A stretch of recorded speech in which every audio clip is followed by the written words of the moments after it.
ससुराल में बहू और बेटी की स्थिति बिल्कुल वैसी ही होती है जैसे कि देश में प्रधानमंत्री और राष्ट्रमंत्री की होती है। कहने को तो देश का प्रथम नागरिक राष्ट्रमंत्री होता है, लेकिन देश चलाने की असल ताकत प्रधानमंत्री के हाथों में होती है। ठीक वैसे ही कहने को तो घर की लक्ष्मी और अन्नपूर्णा बहू होती है, लेकिन जब बात असल धौंस और अधिकारों की आती है तो वही बाजी नंद के हाथों में पहुंच जाती है।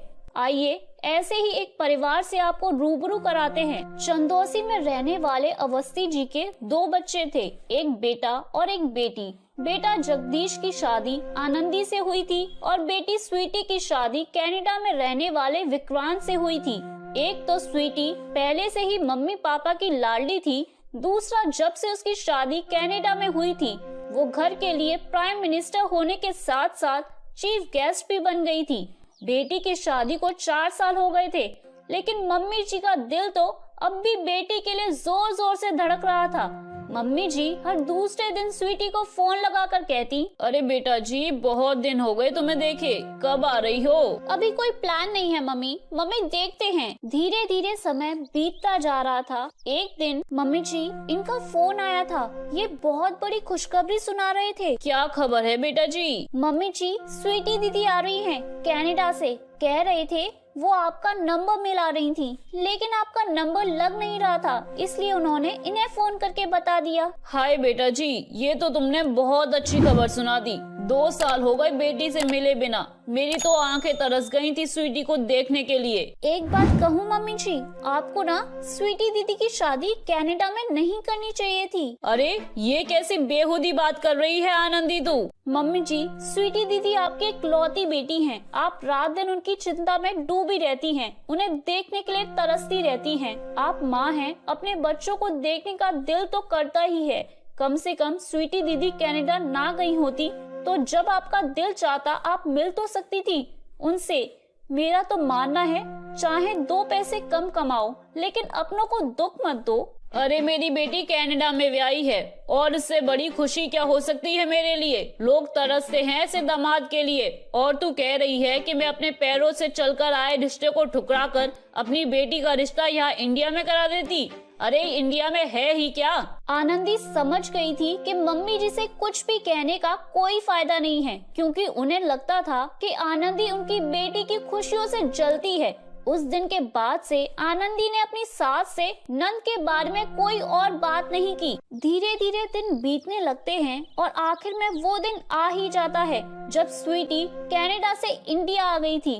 पूरे घर में खुशी का माहौल था। मम्मी जी के उदास चेहरे पर चमक लौट आई थी और वो स्वीटी की पसंद का सब कुछ तैयार करने के लिए रसोई में लगी हुई थी।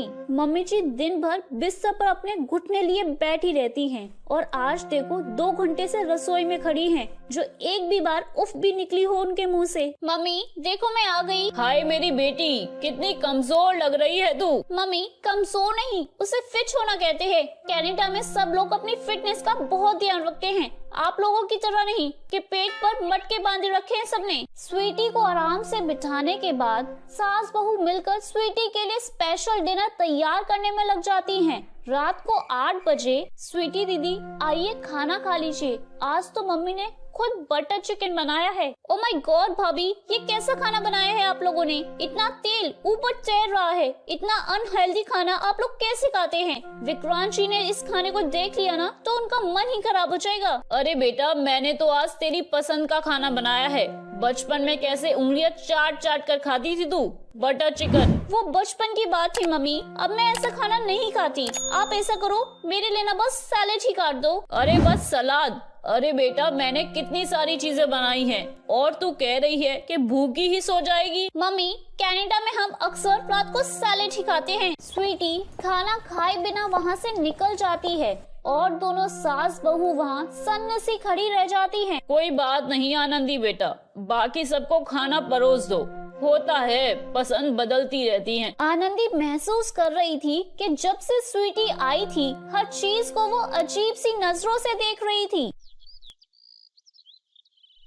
क्या बात है स्वीटी दीदी, आप कुछ परेशान लग रही हो? परेशान इसलिए हूँ भाभी क्योंकि आप लोग ना कुछ खास हाइजीन मेंटेन नहीं करके रखते। क्या बताऊँ आपको, चाहे वॉशरूम हो या हॉल, हर जगह बस गंदगी गंदगी दिखाई दे रही है।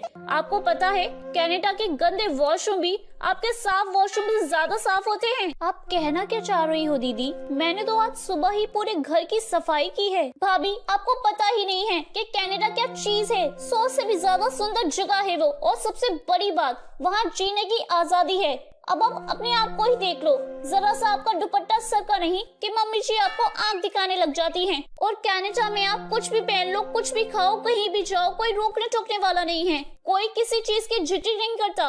और यहाँ इंडिया में सबको खुद से ज्यादा दूसरों की पड़ी रहती है। कहाँ गई थी, किसके साथ गई थी, क्या पहन कर गई थी, ये सारी बातें आपके घर वालों को पता हो ना हो, लेकिन मोहल्ले वालों को जरूर पता होती है। क्यों, सही कहा ना मैंने?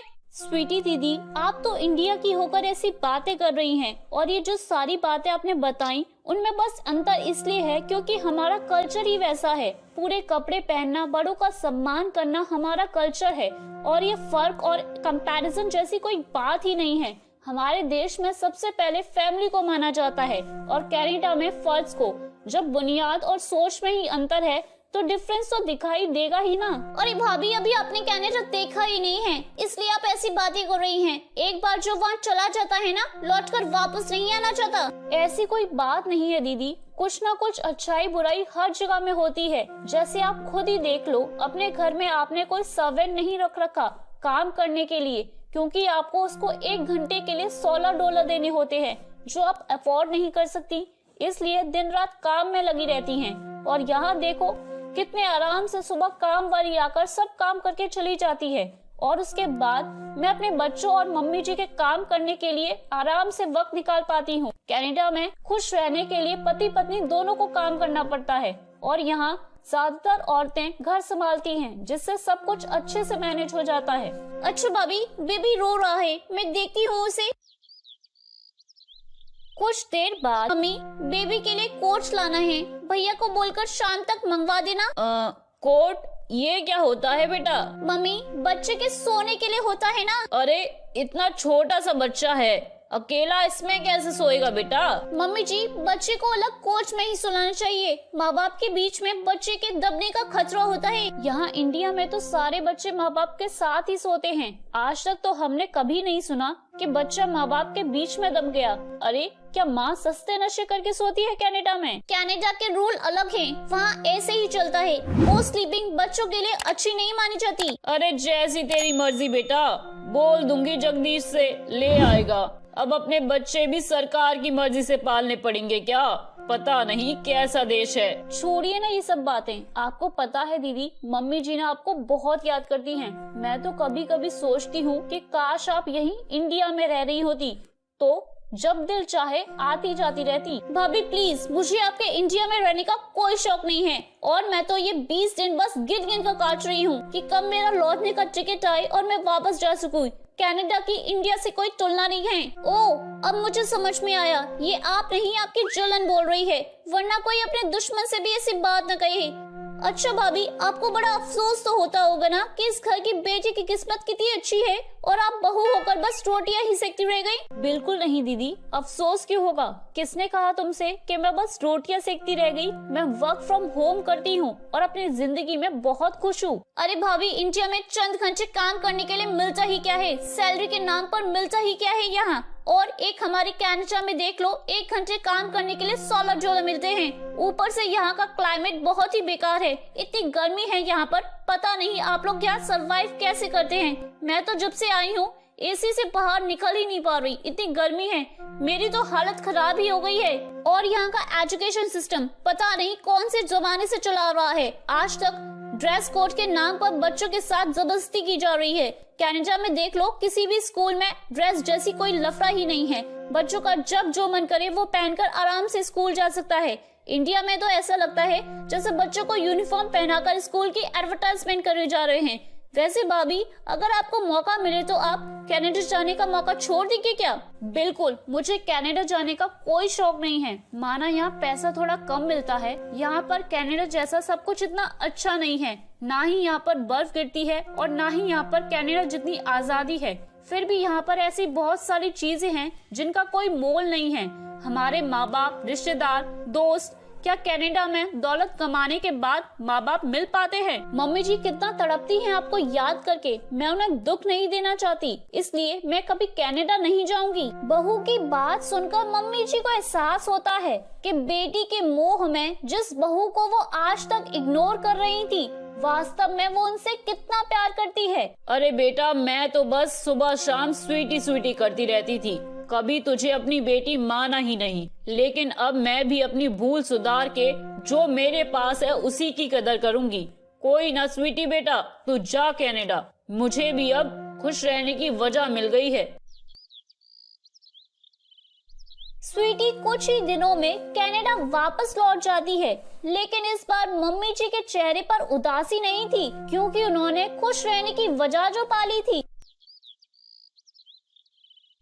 तो मेरे प्यारे दोस्तों, कैसी लगी आपको मेरी ये कहानी? मुझे कमेंट करके जरूर बताएं और अपने दोस्तों के साथ शेयर करें। अगर आपने मेरे चैनल को अभी तक सब्सक्राइब नहीं किया है तो नीचे वाले बेल आइकन को दबाकर सब्सक्राइब कर लें। तो मिलती हूँ मैं आप सभी से फिर एक नई कहानी के साथ।